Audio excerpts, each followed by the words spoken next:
नमस्कार दोस्तों, दिया गया प्रश्न है विद्युत चुंबकीय तरंगे क्या है, इनकी प्रकृति क्या है, उनके 4 गुण लिखिए अथवा विद्युत चुंबकीय तरंगे किन्हें कहते हैं, इनकी विशेषताएं लिखिए। ठीक है, तो दोस्तों विद्युत चुंबकीय तरंगे वे तरंगे होती है जो एक दूसरे के लंबवत तलों में विद्युत क्षेत्र तथा चुंबकीय क्षेत्र बी, ठीक है, तथा ई के क्या होता है, देखिए जो आप चित्र में देख सकते हैं, बी तथा ई के क्या करती है, लंबवत दोलनों से मिलकर के बनी होती है।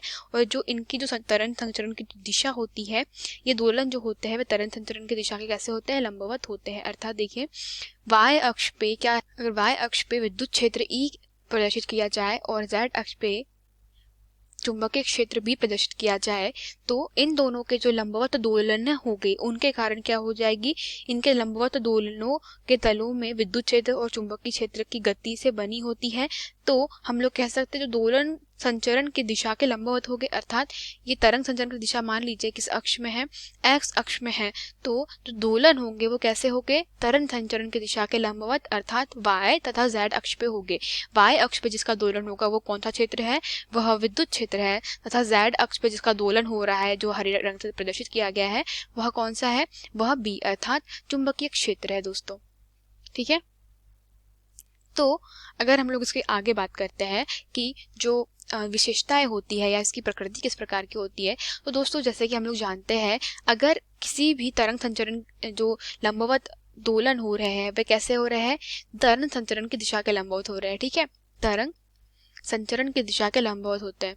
तो जब तरंग संचरण की दिशा के लंबवत दोलन जो होते हैं, इस तरह की प्रकृति किसकी होती है, इस तरह की प्रकृति अनुप्रस्थ तरंगों की होती है।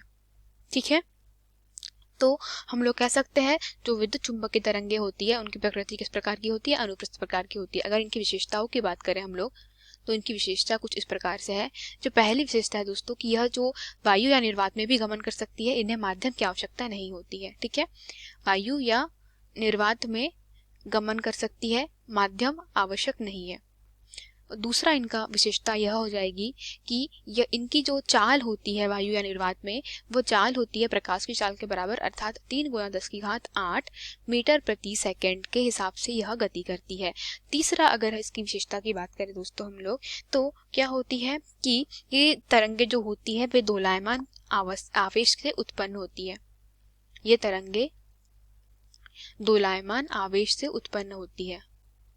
ठीक है, दोलायमान या हम लोग कहें इसे त्वरित आवेश, और वो जो त्वरित आवेश है उसकी जो दोलन हो रहा है उसमें कैसे, चुंबकीय क्षेत्र में और विद्युत क्षेत्र में लंबवत दोलन के कारण क्या हो रहा है, यह यह विद्युत चुंबकीय तरंग को उत्पन्न कर रहा है। और जो इसका अगली विशेषता हो जाएगी वह यह हो जाएगी दोस्तों कि यह जो तरंगे होती है विद्युत चुंबकीय तरंगे, यह उत्पन्न तो त्वरित आवेश के कारण होती है, परंतु इन तरंगों के ऊपर कोई आवेश नहीं होता। तो ये कैसी होती है, आवेश रहित तरंगे होती है। ठीक है, आवेश